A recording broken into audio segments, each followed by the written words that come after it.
आप लोग को पढ़ाए थे नाटो वर्सेस एससीओ। तो ये भेजे थे आप लोग के ग्रुप में कि नाटो वर्सेस एससीओ था, उसका एप्लीकेशन पार्ट अगर देना हो तो हम दे सकते हैं। कि क्यों? क्योंकि इंडिया जो है एक बायलैटरल ये बना रहा है, और इंडिया का हम ये भी बताए थे कैसा रिलेशन होता है। हम लोग सबसे फ्रेंडली रिलेशन रखना चाहते हैं, किसी से दुश्मनी नहीं, किसी से ज्यादा दोस्ती नहीं, है ना। एक मिडिल पाथ को अपनाते हैं, वही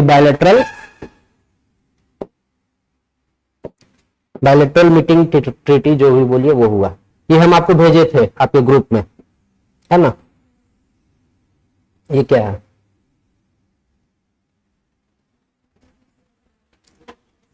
आईसेट पढ़े थे? आईसेट पढ़े थे किसके किसके बीच? यूएसए। ठीक, क्या नाम है आईसेट का?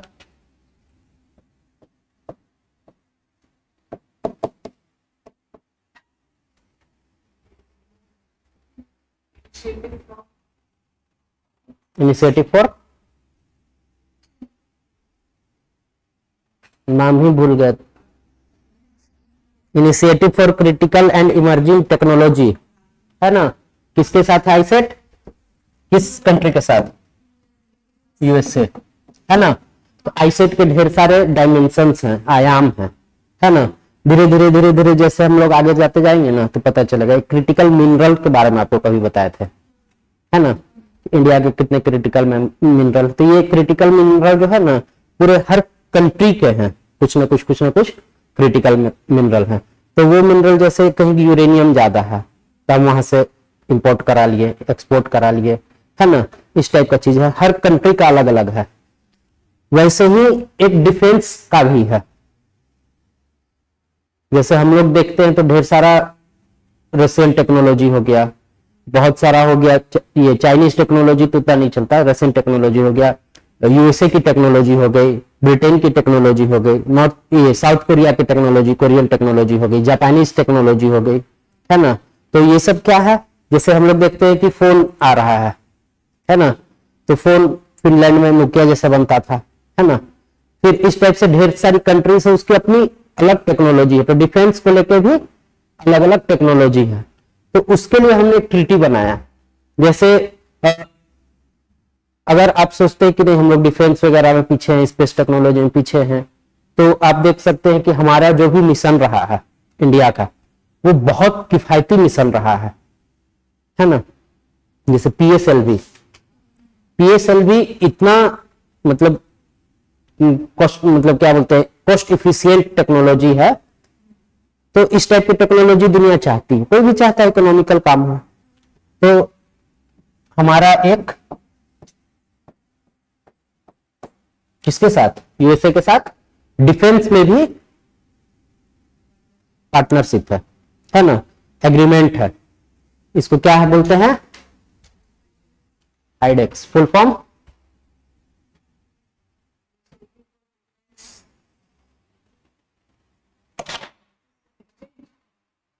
Excellence, initiative for defence excellence.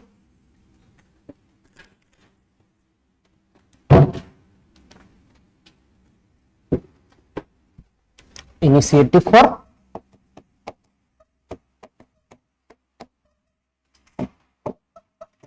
Defence excellence. किसके अंदर हम लोग ये बनाए थे? Defence procurement policy. कब आई थी? 2016 के तहत, है ना। और इस पॉलिसी में हम लोग लगभग 16.7 अप्रोक्सीमेटली क्या किए हैं?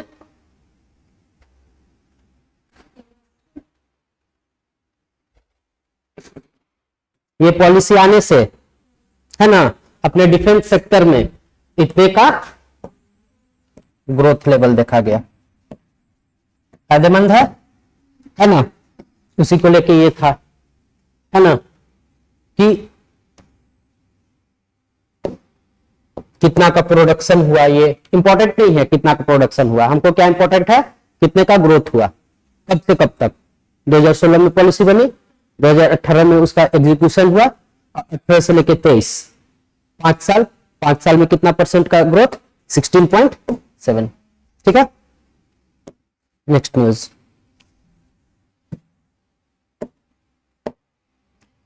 इतना इतना पीडीएफ खुल गया ना, दिक्कत कर रहा है। ठीक है,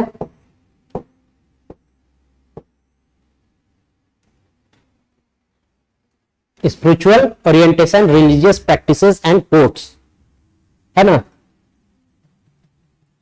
क्या मतलब होता है इसका बताओ। एक होता है इसेंशियल रिलीजियस प्रैक्टिस, क्या होता है वो, क्या है इसेंशियल रिलीजियस प्रैक्टिस। इसेंशियल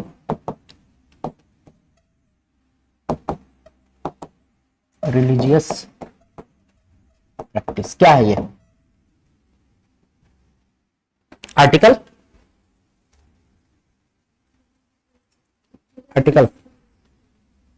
26 - 1 25।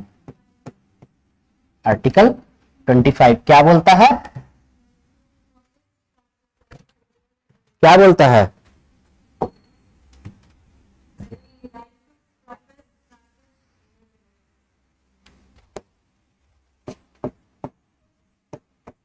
याद कर लेंगे इसको हम लोग आज, ठीक ना। कैसे याद करेंगे, देखो एसेंशियल रिलीजियस प्रैक्टिस क्या होता है, वैसी प्रैक्टिस है जो बिल्कुल एसेंशियल है ना, जिनके बिना काम नहीं हो सकता। जैसे मंदिर जाते हैं, जूते पहन के जा सकते हैं नहीं, अब मंदिर जाके वहां पर कोई भी जो हम लोग अपना ये करते हैं, ऑफरिंग करते हैं, पूजा का क्या तरीका होना चाहिए, सबका अलग अलग हो सकता है, लेकिन एसेंशियल प्रैक्टिस क्या है, जूते पहन के नहीं जाना है ना। तो ये सब क्या हो गया, एसेंशियल प्रैक्टिस। आर्टिकल 25 क्या है,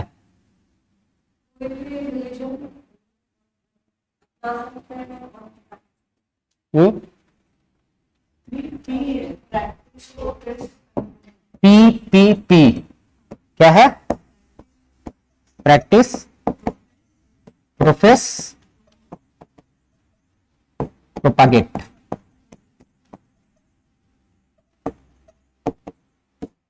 है ना, प्रैक्टिस, प्रोफेस, प्रोपागेट, लेकिन विथ कंसाइंस। कंसाइंस का मतलब चित्त, चित्त का यूज करके। ये नहीं कि हम ये प्रमोट करता है कन्वर्जन को, नहीं, क्यों, प्रोपागेट करेंगे लेकिन विथ कंसाइंस, मतलब फोर्सफुली कन्वर्जन नहीं, है ना। किसी दूसरे, जैसे हम सेकुलरिज्म है, किसी दूसरे जो ये है रिलीजन है उसको ठेस ना पहुंचे, है ना।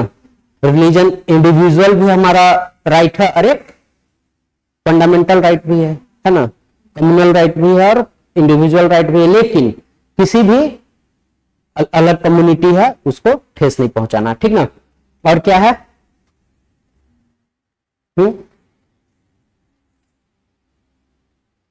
ठीक ना। एक केस आया था, उसी केस का जजमेंट आया था, तो हम इसी में है। अंग प्रदक्षिणम क्या,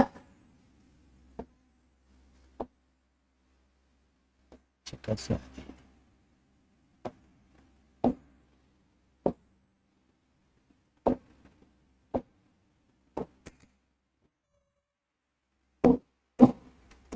ये क्या हो रहा है यहां,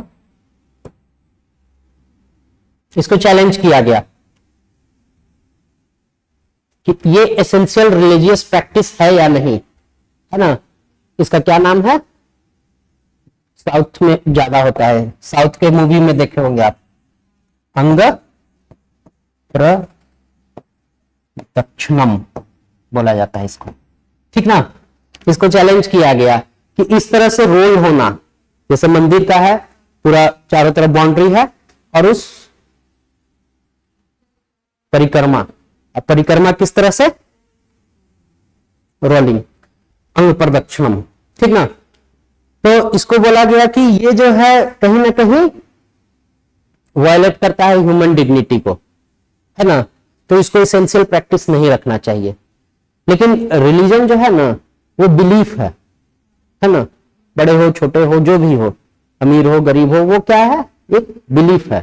तो कोर्ट बोल रही कि नहीं, अगर बिलीफ इंडिविजुअल का है तो वो एक एसेंशियल प्रैक्टिस है। बिलीफ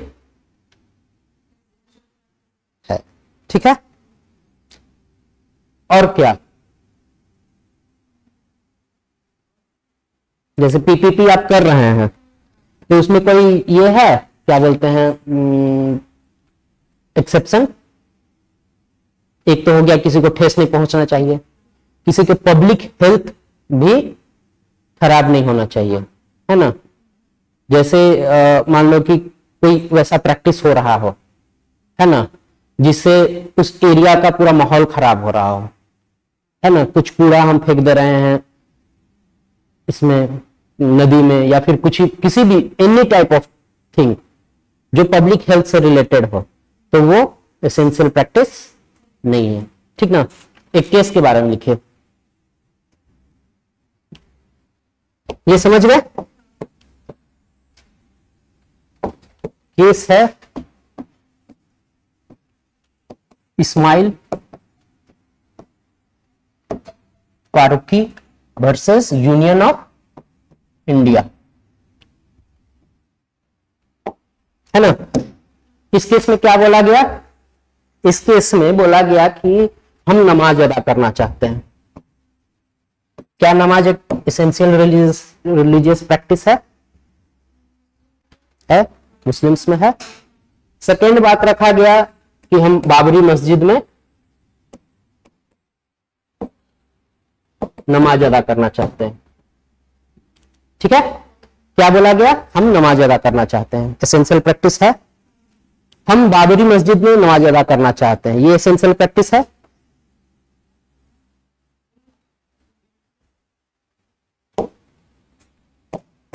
ये है, समझे। नमाज अदा करना एक एसेंशियल रिलीजियस प्रैक्टिस है, लेकिन एक स्पेसिफिक लोकेशन पे, एक ऐसे जगह पे जो कंट्रोवर्सी में घिरा हुआ है, this is not A essential religious practice, ठीक है। समझ में आया, ठीक। ये माइलस्टोन केस था, इस कारण बताएं, किसी कम्युनिटी को हम ये नहीं, है ना।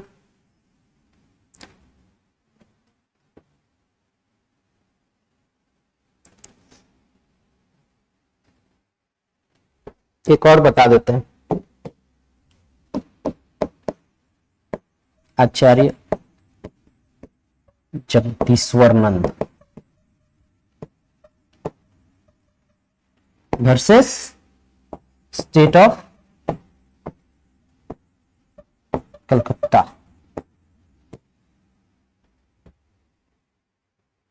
ठीक है ना। इसमें क्या बोला गया, जैसे इनका एक ग्रुप चलता था, वो ग्रुप क्या करते थे, कलकत्ता के रोड्स में तांडव किया करते थे। क्या किया करते थे, तांडव, जिसको क्या बोला जाता था, आनंद मार्ग। आनंद मार्ग, आनंद मार्ग करके एक रिलीजियस प्रैक्टिस ये लोग शुरू किए, जो तांडव करते थे रोड पे, ठीक है ना। तो क्या आनंद मार्ग एक एसेंशियल रिलीजियस प्रैक्टिस है? इनका अपना एक ग्रुप है। हम बोले ना आर्टिकल 26 क्या बोलता है,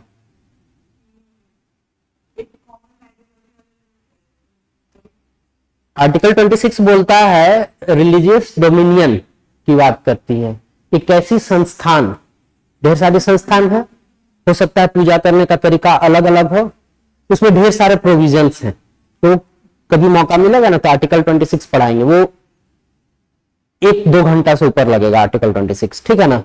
आर्टिकल 26 में एक उसका प्रोविजन है कि अगर कोई भी संस्थान, जैसे जगदीश्वरानंद जी का जो मठ होगा, है ना, तो वो संस्थान का एक प्रोविजन ये है कि has a unique religious practice, है ना, अपना तरीका हो पूजा करने का, नमाज अदा करने का, एनीथिंग, कोई भी, है ना, या सिख हो तो प्रेयर करने का, क्रिश्चियन है तो प्रेयर, अगर कोई ऐसा कम्युनिटी बनता है तो उसकी क्या होना चाहिए, एक,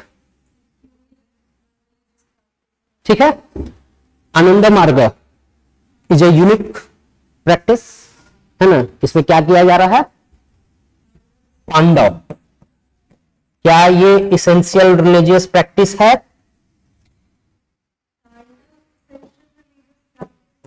ये डोमिनियन है तो इसेंशियल रिलीजियस प्रैक्टिस है कि नहीं, आया ना, ठीक है। कलकत्ता के रोड पे, रोड ऑफ कलकत्ता, ये कलकत्ता क्यों बोल रहे हैं, वेस्ट बंगाल बोल सकते हैं, लेकिन ये केस ही ऐसा था तो, है ना, नाम ही ऐसा रखा था तो हम भी वही बोल दिए, है ना, मेनली ये COP, state of Calcutta COP था, ठीक ना। रोड ऑफ कलकत्ता में प्रैक्टिस करना, ये तांडव करना, क्या एक रिलीजियस प्रैक्टिस है, इसेंशियल रिलीजियस प्रैक्टिस है, नहीं है, समझ में आया क्या, नमाज अदा करना इसेंशियल रिलीजियस प्रैक्टिस, बाबरी मस्जिद में नमाज अदा करना is not a religious, essential religious practice, ठीक है। आनंद मार्ग, तांडव माइट बी, या है ना, एक essential religious practice of that religious dominion, है ना, और practising tandava in road of Calcutta is not a essential religious practice, समझ में आया। आर्टिकल 25 यही कहता है, आर्टिकल 26 टाइम लगेगा, है ना, धीरे धीरे इवॉल्व होगा, समझ में आया। खत्म,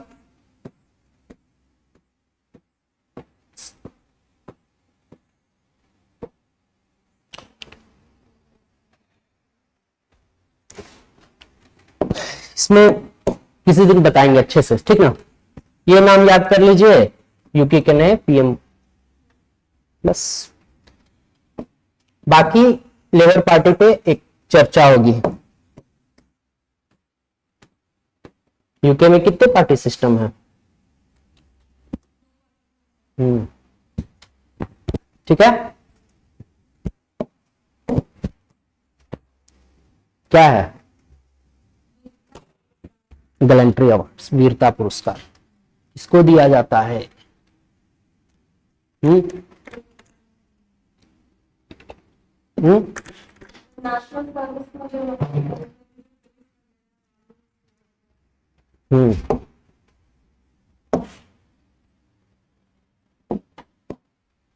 वीरता पुरस्कार कितने हैं, 6, ठीक है,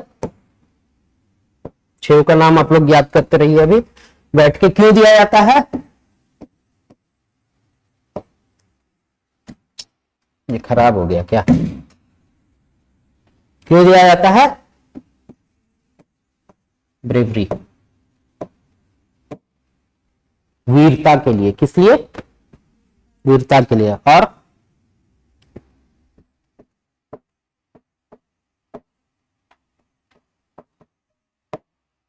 सैक्रिफाइस, समर्पण, है ना। परमवीर चक्र, महावीर चक्र, वीर चक्र, अशोक चक्र, कीर्ति चक्र और शौर्य चक्र, अपने पास कितने वीरता पुरस्कार हैं, 6, ठीक है।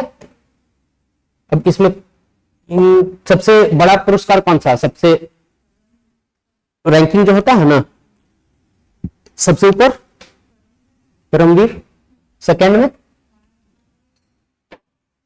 थर्ड में, फोर्थ में, फिफ्थ में, सिक्स्थ में,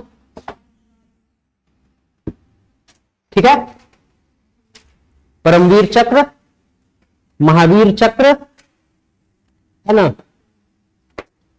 अब कैसे दिया जाता है, जैसे आप लोग देखे होंगे कि किन्हीं को सेक्रीफाइस में दिया जा रहा है, जिनकी मृत्यु हो गई, जो शहीद हो गए देश के लिए, एक उनको दिया गया और एक उनको दिया गया जो जीवित हैं, एक मरणोपरांत दिया जाता है, एक जो कर रहे हैं। कौन मरणोपरांत दिया जाता है, कौन जीवित दिया जाता है?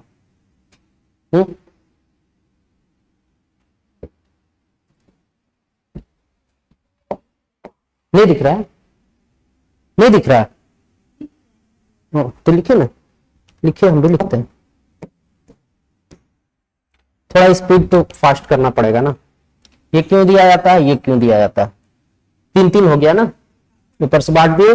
परमवीर चक्र, महावीर चक्र, वीर चक्र, अशोक चक्र, कीर्ति चक्र और शौर्य चक्र, दोनों को बांट दिए। 3 ऊपर 3 नीचे। ऊपर वाले क्यों दिया जाता है? वार टाइम, और ये पीस टाइम, जीवित मरणोपरांत ना। एक वार टाइम है, एक पीस टाइम है ना। कब इंट्रोड्यूस किया गया था? इनिशियल कितने थे? इनिशियल कब थे? इनिशियल कितने थे?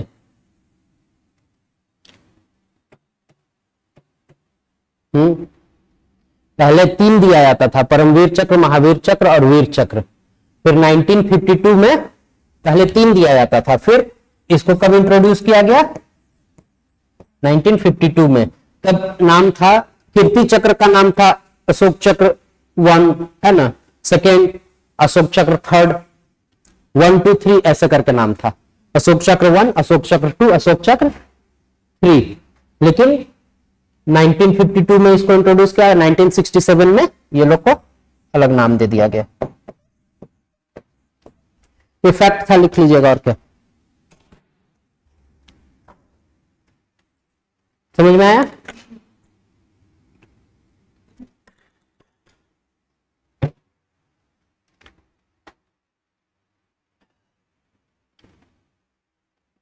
बढ़े आगे, खत्म। ये क्या है? ये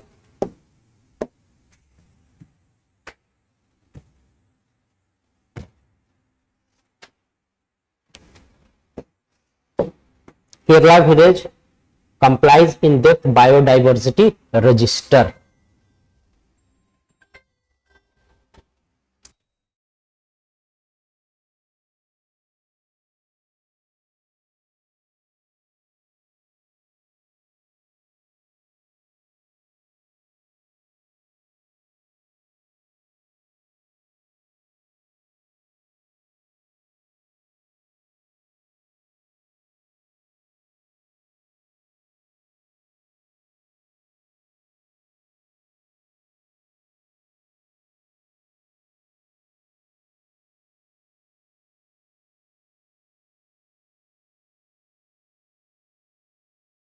क्या है?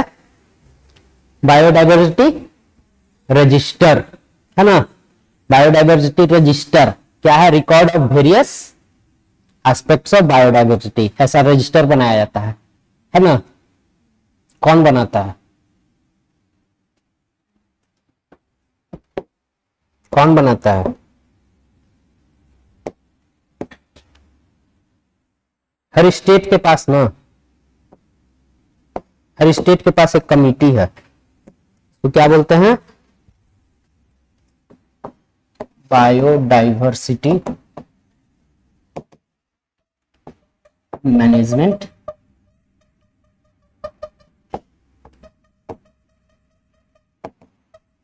कमिटी। ईच स्टेट, हर स्टेट के पास है। ये क्या करती है? क्या बनाती है? Biodiversity register. क्यों बनाती है? पता करने के लिए कि अपने यहां कितना बायोडाइवर्सिटी है। तो ये कमिटी स्टेचुटरी है कि कॉन्स्टिट्यूशनल बॉडी है, क्या है? कैसी बॉडी है? तो ये एक्ट होगा। कौन सा एक्ट है? Biodiversity act. और क्या है ना। तो ईयर पूछेगा तो बताना ही नहीं, बोलना कितना ही पता है बस। कौन सा एक्ट? बायोडाइवर्सिटी। ठीक है, समझ में आया, है ना।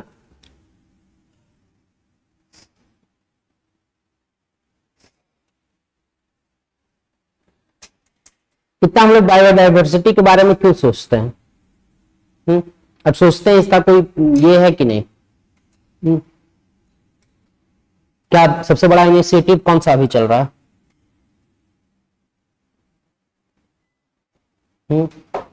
यूएनएफसीसी के बारे में जानते हैं? यूएनएफसीसी सर्च कीजिए, यूएनएफसीसी। यूएनएफसीसी में ना, यूएनएफसीसी का कॉप 26, कॉप के बारे में जानते हैं? कॉप क्या?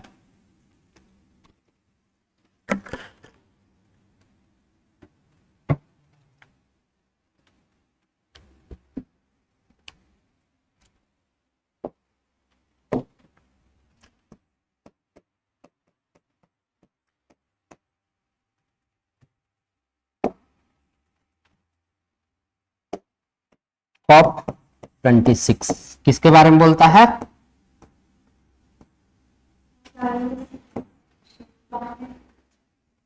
यूएनएफसीसी क्या है फुल फॉर्म?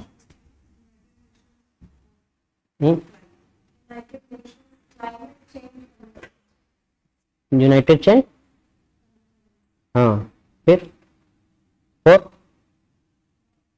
बस उतना ही है। कॉप तो चलो ठीक है, ये देख लीजिएगा, ठीक ना। तो लाइफ क्या बोलता है? दो चीज का बात करता है, ठीक ना। एक हो गया प्रोप्लैनेट, प्रोप्लैनेट बनना है और क्या करना है?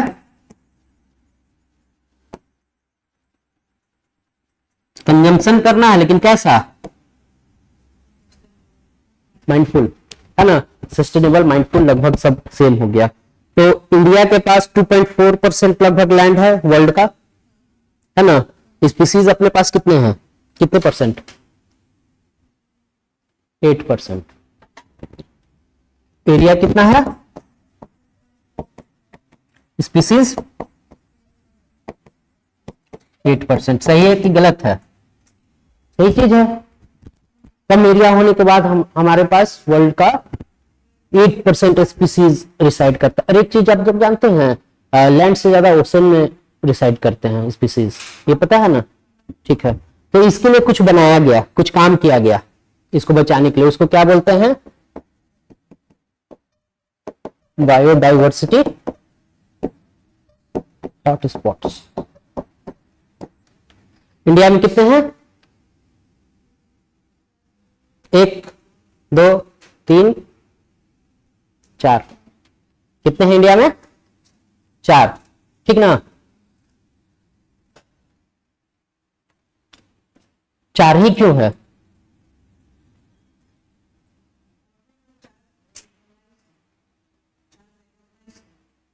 और रिकॉग्नाइज करवा लो। नहीं, 4 ही क्यों है? वर्ल्ड में कितने हैं? इंडिया में कितने हैं? वर्ल्ड में इतने क्यों? क्योंकि कुछ तो क्राइटेरिया होगा। क्राइटेरिया किसके लिए? बायोडाइवर्सिटी हॉटस्पॉट बनने के लिए। पहला क्या है? 1500 एटलीस्ट ये मिनिमम है, कम इससे ज्यादा हो सकता। 1500 स्पीसीज होने चाहिए। कैसे? एंडेमिक। एंडेमिक का मतलब जो एंडेमिक का मतलब हो गया जो विलुप्त होने के कगार पे है ना। और यहाँ का वेजिटेशन कितना होना चाहिए? 30%। वेजिटेशन जितना एरिया है ना, उतना का 30% वेजिटेशन किस क्राइटेरिया में होना चाहिए? थ्रेटेंड। एक बुक है IUCN का, है ना, वो पढ़ेंगे तो हमको पता चलेगा कि एंडेमिक क्या है, थ्रेटेंड क्या है, वल्नरेबल क्या है ना, क्रिटिकली इंडेंजर्ड क्या है, वो बाद में पता चलेगा। अभी बस याद कर लो, ठीक ना। कभी और आएगा चर्चा में तो हम पढ़ेंगे। पढ़ते हैं ना स्पीसीज के बारे में, लायन के बारे में, टाइगर के बारे में, एलिफेंट के बारे में, क्रोकोडाइल के बारे में, क्रोकोडाइल वाला दिखाए थे, उसमें आईयूसीएन स्टेटस दिखाए थे, है ना। किसी दिन टाइम मिलेगा तो उससे भी चर्चा करेंगे, बस ये लिख लो अभी। इंडिया में 4 कौन कौन है, कौन कौन है, 1 2 3 4 दिख रहा है, कौन कौन है। पहला हिमालयाज, सेकेंड इंडो बर्मन, इसमें म्यांमार का भी पार्ट आता है। ये इंडिया का इस कारण इतना दिखा है, बाकी ये थोड़ा दूर तक फैला हुआ है, ये पूरा इधर इस एरिया को भी ले लो और इधर तक ये फैला हुआ है, ऐसा है ना। Third western Ghats, fourth Sundaland. समझ में आया, बस ये 4 है। वर्ल्ड में कितने हैं, 36।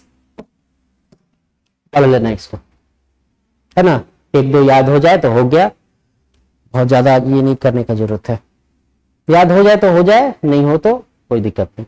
अपने यहां देखो इंडो बर्मा, अभी बता रहे थे ना इतना छोटा में नहीं है, हिमालय छोटे में नहीं है, देखो हिमालय इंडिया का तो इतना दिख रहा था, बाकी ऊपर भी है। इंडो बर्मा देखो, इंडो बर्मा यहां तक है, ये वाला पूरा पार्ट इंडो बर्मा यहां तक हो गया, है ना। और ये हो गया सुंडालैंड, देखो सुंडालैंड भी बड़ा है ना। और वेस्टर्न घाट, वेस्टर्न घाट में श्रीलंका का भी पार्ट है ना। हम इंडिया का दिखा रहे थे तो केवल इंडिया का दिख रहा था, लेकिन यहां पर हमको पता चल रहा है कि तो कोई ज्योग्राफिकल बाउंड्री नहीं है। क्या पता चला, there is no geographical boundary of कौन सा हॉटस्पॉट, बायोडाइवर्सिटी हॉटस्पॉट। ठीक है, समझ में आया।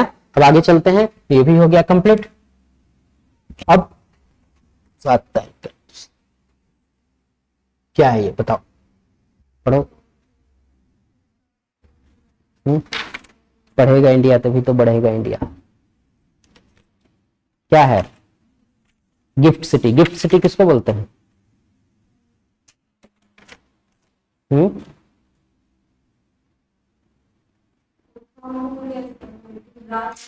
हाँ गुजरात में।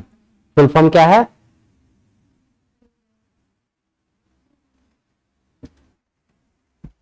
बस इसमें ज्यादा जानने लायक नहीं है, ठीक ना। गुजरात में एक सिटी खुला है जिसको गिफ्ट सिटी बोलते हैं, क्यों, क्योंकि वहां गिफ्ट बहुत मिलता है, गिफ्ट आइटम। क्यों, गिफ्ट। गुजरात इंटरनेशनल फिनेंशियल है ना। नाम से ही क्या पता चल रहा है, कुछ ऐसा टेक्नोलॉजी जो फिनेंस में यूज होता हो उसके लिए है ना। तो ये किसका पार्टनरशिप का ये है, अभी जो गिफ्ट सिटी के लिए था, सिल्वर के लिए कौन सा पार्टिसिपेशन, किसके साथ पार्टिसिपेशन अपना हो रहा था, यूएई। यूएई का फुल फॉर्म, ठीक है। कौन सा एग्रीमेंट हो रहा है, कौन सा एग्रीमेंट हुआ, सेपा। आप लोगों को अभी कुछ दिन पहले बांग्लादेश के साथ क्या अपना हुआ था, कौन सा टाई, कौन सा टाई, कौन सा tie, comprehensive tie, comprehensive economical partnership. उस दिन हम बहुत डिटेल में इसको पढ़ाए थे कि कौन सा स्टेज होता है रिलेशनशिप का, है ना।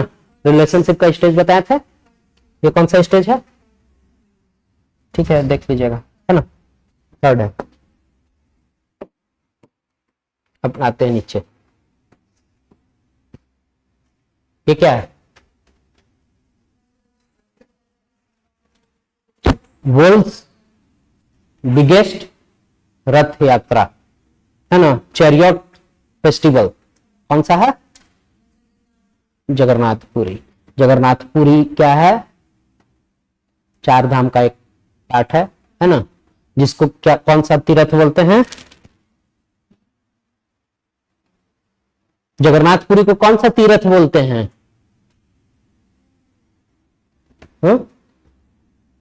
अच्छा छोड़ो हटाओ, चार धाम का पाठ है, एक व्हाइट पगोड़ा है, एक ब्लैक पगोड़ा है, ये जानते हो? विदेशी जब आए, है ना, तो पुरी का मंदिर देखें, व्हाइट व्हाइट दिखा तो क्या बोले उसको? ठीक है, फिर गाड़ी पकड़ के गए कोणार्क, वहां देखे, वहां ब्लैक ब्लैक दिखा कोणार्क मंदिर, उसको क्या बोल दिया? Black pagoda. ठीक है, कौन बनवाया जगन्नाथ मंदिर?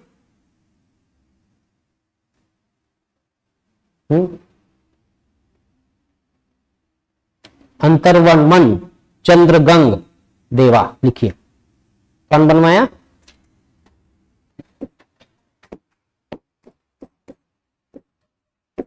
अंतर्वर्मन चंद्रगंग देवा। कब? 12th century C. ठीक ना? कौन से डायनेस्टी का राजा होगा? गंग डायनेस्टी। ठीक ना? इसको यमिका तीर्थ बोला जाता है। कौन सा तीर्थ? यमिका। यमिका तीर्थ क्यों बोला जाता है? क्योंकि यहां यम कौन है? यमराज, उनके भी पावर नलीफाई हो जाती है ना, उनका भी कोई पावर चलता नहीं। इस कारण व्हाइट पगोड़ा क्यों बोला गया? क्योंकि अंग्रेज जब आए तो फिर देखे कि नहीं ये व्हाइट कलर का है, तो व्हाइट पगोड़ा। फिर गए कोणार्क मंदिर, वो नाम वाम तो जानते नहीं थे, है ना, तो वहां गए तो वो देखे कि वो किसी मंदिर में देखे हैं कि बहुत सारा काई जमा हुआ है, हटाता नहीं है गवर्नमेंट। काई टाइप का चीज रहता है, काई टाइप का या हल्का काला काला टाइप का चीज रहता है, अगर उसको स्क्रब कर दिया जाए, साफ कर दिया जाए, चमकने लगेगा मंदिर। देखे हैं? वो क्यों नहीं हटाती है सरकार? वो उसको प्रोटेक्ट करता है, पता है, वो एक बायोलॉजिकल कंपोनेंट है ना, वो उस पर चिपक जाता है तो उस पर बाहरी कोई प्रभाव नहीं पड़ा। जैसे कोई सरफेस है, ठीक है ना, उस पर हम लगा दिए ऑयल, उसका एटमॉस्फेयर से कनेक्शन खत्म हो गया, वो चीज कम डिग्रेड होगा, है ना। जैसे चौकी जो होता है रोटी बेलने वाला, उस पर अगर तेल लगा दिया जाए तो वो डिग्रेड कम करेगा, ठीक है ना, इसी कारण वैसा होता है। ठीक है, तो रथ यात्रा में कौन कौन रहते हैं बताइए? जगन्नाथ भगवान और बलभद्र। ठीक है, क्या होता है रथ यात्रा में?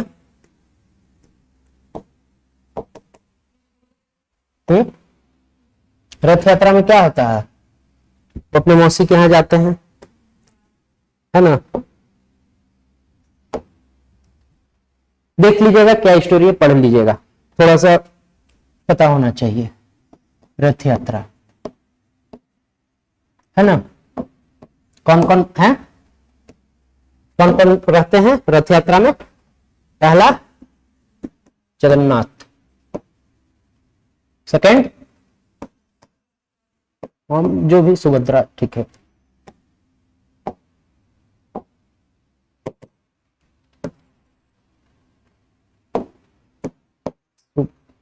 भद्रा, और थर्ड बलभद्र।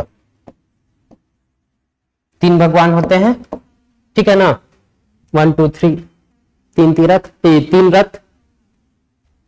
तो फिक्स है क्या किस पे कौन रहेंगे? फिक्स है किस पे रहेंगे? जगन्नाथ भगवान, बीच वाले में जगन्नाथ भगवान रहेंगे, और सुभद्रा किस में रहेंगे?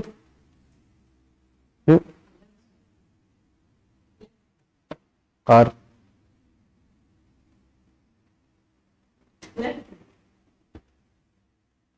हर बार सेम ऐसा ही बनेगा या चेंज होते रहता है? रथ यात्रा 1 2 3 ये सेम रहता है या चेंज होते रहता है? हर बार नया बनता है ना, तो मस्त डिजाइन विजाइन बनाता होगा। किसी भी साल का उठा के देख लीजिए, है ना, डिट्टो सेम होता है रथ यात्रा, है ना, उसको चेंज नहीं किया जाता है। क्यों बता रहे हैं, कुछ उसका ये है, नॉर्म्स है, उसको फॉलो होता है, ठीक ना। जैसे पहला इसमें आते हैं 1 2 3। पहला किस कलर का है? Red and green. किसका है ये?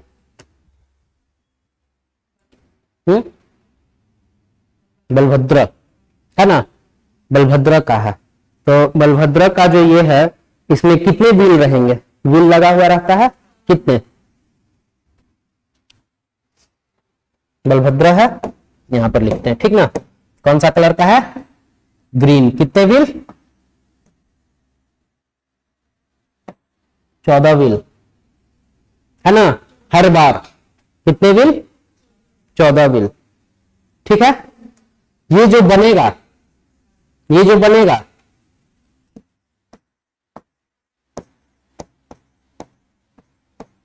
इतना ही वुडन ब्लॉक लगेगा, न एक ज्यादा न एक कम। कितना? 763। इसका हाइट कितना होगा?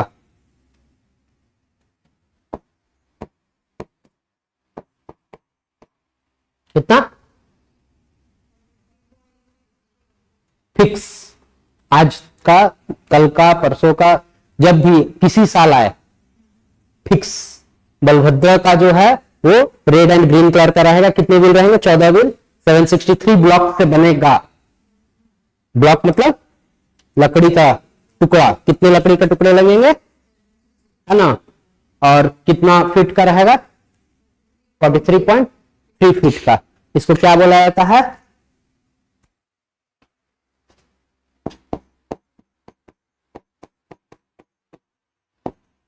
तालध्वज। इस रथ को क्या बोला जाता है? तालध्वज। सेकंड, बीच वाला किसका है? नहीं, सुभद्रा। किसका? सुभद्रा। कितने व्हील? कितने व्हील? 12। कितने ब्लॉक? 561 नहीं भाई, 561 नहीं, 593। कितने ब्लॉक? 593। कितने व्हील और कितना फीट ऊंचाई?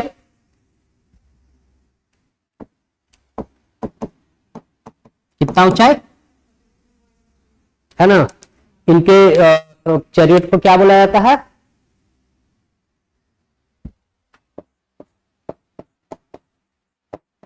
दर्प दलन। क्या बोला जाता है? दर्प दलन। तालध्वज, दर्प दलन, ठीक है। लास्ट किनका? जगन्नाथ स्वामी का। कितने व्हील?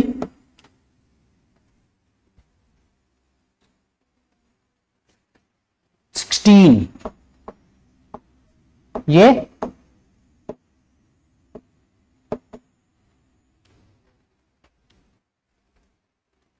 44.3 या 2 पॉइंट समथिंग होता है ना, ये 2 ही लिख दो, ये ज्यादा एक्यूरेट है।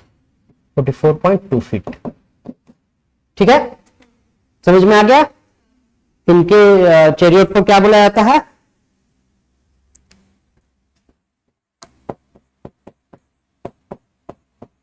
ये क्यों पढ़ाया जा रहा है? आर्ट एंड कल्चर में है, पहला आपके सिलेबस में है। दूसरा, अगर आपकी पोस्टिंग होती है कहीं भी, है ना, तो आपको बोला गया कि नंदी घोष के पास ये हो रहा है, रियोट हो रहा है, तो आप किस रथ के पीछे भागिएगा? पता होना चाहिए ना, है ना। पता चला? मजा आया? और कुछ?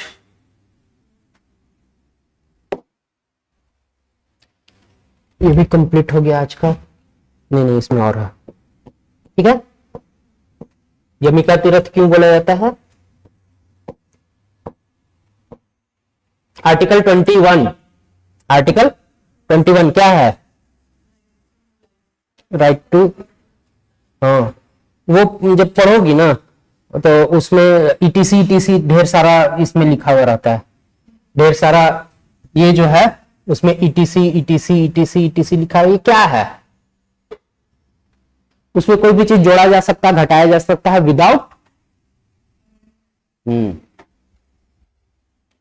Bell can not be withheld as form of punishment. मतलब क्या बोलना चाह रहा है? क्या बोलना चाह रहा है?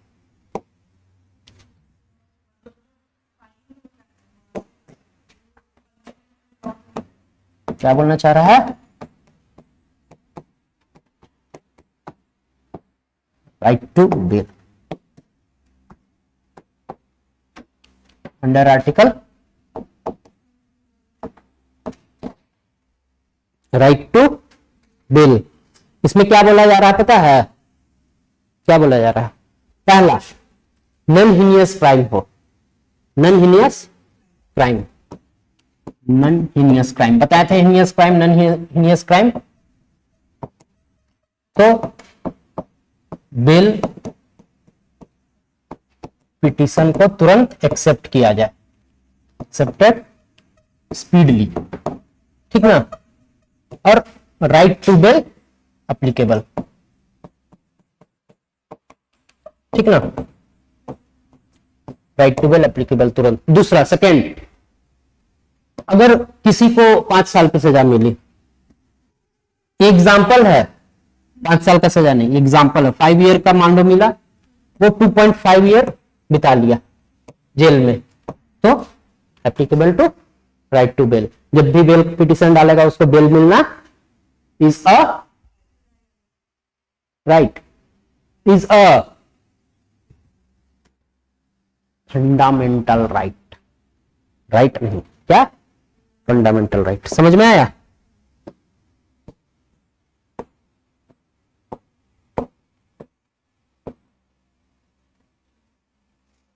एक दिन पढ़ाए थे जीनोम, है ना, जीनोम क्या कौन कौन सा होता है? 4 जीनोम सीक्वेंसिंग बताए थे ना, उसमें 4 पार्टिकल होता है, क्या क्या होता है? हाँ ठीक है, ये क्या बोल रहा है?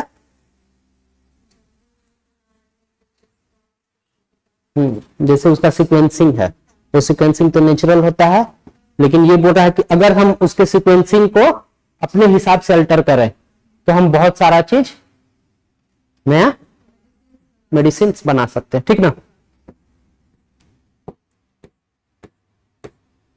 और कुछ भी नहीं है, ये जीनोमिक का ही देखो, जीनोम मॉडिफिकेशन ये पढ़ा चुके हैं, इसी कारण नहीं डिटेल में जा रहा है, नहीं पढ़ाए होते तो आज करते डिटेलिंग में। ये तो सारा कुछ पढ़ा ही दिए थे उस दिन। सीजर कौन सा यूज हो रहा था? सीजर, सीजर बायोलॉजिकल सीजर उस दिन पढ़ाए थे, कौन सा? कैस्पर। थोड़ा ये किया करो, रिवीजन किया करो, कैस्पर समथिंग था, देखो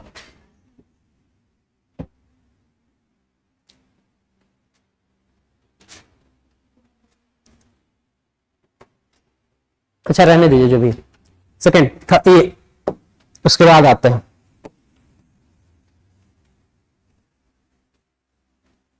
वर्ल्ड का थिनेस्ट मटेरियल कौन सा है? Thinnest material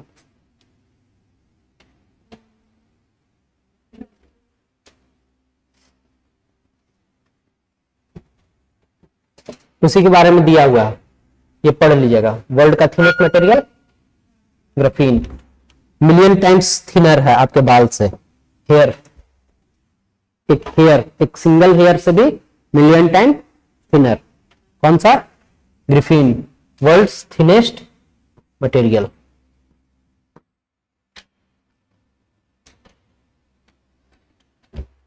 private investment plan क्या है? Private investment plan. Modi ji एक स्टेटमेंट दिए थे, वो लिख लीजिए।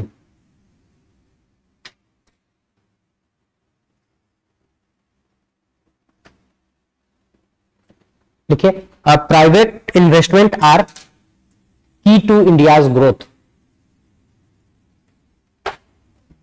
Private investments are key to India's growth, है ना।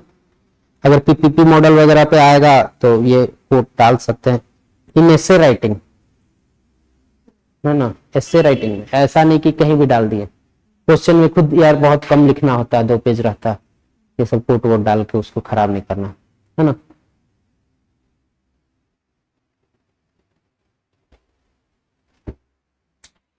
क्या बोले थे? ठीक ना।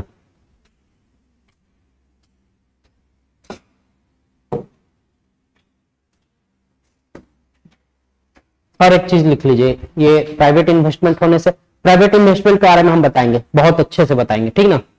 पीपीपी मॉडल्स बताएंगे, कौन कौन मॉडल होते हैं, है ना। जैसे कोई बिल्ड किया, कोई ट्रांसफर किया, कोई ऑपरेट किया, इस तरह से ढेर सारा मॉडल है। पीपीपी मॉडल ऐसा नहीं कि प्राइवेट घुस गया उसमें, नहीं। फॉर एग्जाम्पल रेलवेज, रेलवे में भी प्राइवेट इन्वेस्टमेंट है। क्या ट्रेन चला रही है प्राइवेट कंपनियां? नहीं, वो क्या कर रही हैं? साफ सफाई, फूड मैनेजमेंट, यही सब, है ना। वैसे ढेर सारा मॉडल आपको दिखेगा। जैसे नहाई, नहाई क्या है? नहाई national highway authority of India, वो जो मॉडल आती है, तो ढेर सारा आप देखे होंगे कि आप टोल टैक्स वाली रोड है, कोई बिना टैक्स वाली रोड है ना। तो उसका अलग अलग मॉडल है, कोई बोट मॉडल पे है, कोई डीओपीटीसी मॉडल पे है ना। ढेर सारा मॉडल है। हमको लगता है 5-6 मॉडल है जिसके मेजर, जिसके बारे में हम किसी क्लास में बढ़िया से बताएंगे, है ना। फॉर एग्जाम्पल कोई कंपनी को दे दिया गया, जैसे ब्रिज अभी जो बन रहा है यहाँ, ओवर ब्रिज, तो वो किस मॉडल पे है, किस तरह से काम करता है, अलग अलग ये टेंडर, अलग अलग मॉडल, प्राइवेट मॉडल के बारे में बताएंगे। बस एक चीज लिख दीजिए, अगर प्राइवेट इन्वेस्टमेंट होता है तो हमारे यहाँ क्या बढ़ता है? GFCF। क्या?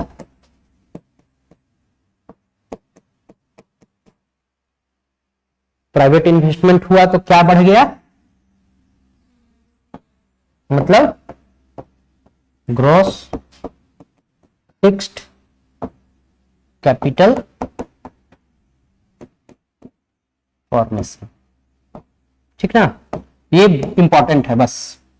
उसके बाद हम जिस दिन मॉडल बताएंगे आप लोगों को पता चल जाएगा, ठीक ना। मॉडल जिस दिन बताएंगे उस दिन पता चल जाएगा। आज तो टाइम का कमी है, मॉडल बताएंगे। कभी चर्चा में जिस दिन आया हम सारा मॉडल बताएंगे। उस दिन जो पढ़ाई होगी, हो सकता है कि आधे घंटे 1 घंटे लगे, लेकिन आपको प्राइवेट इन्वेस्टमेंट के बारे में लगभग सब कुछ पता हो जाएगा, ठीक है। कुछ कुछ चीज स्किप इस कारण करते हैं ना, क्योंकि आगे के लिए भी होना चाहिए ना। और हम तो ये बोले हैं कि जब जब नई न्यूज आएगी तब तक कुछ ना कुछ हम सीखेंगे। जब जब नई न्यूज आएगी तब तक हम लोग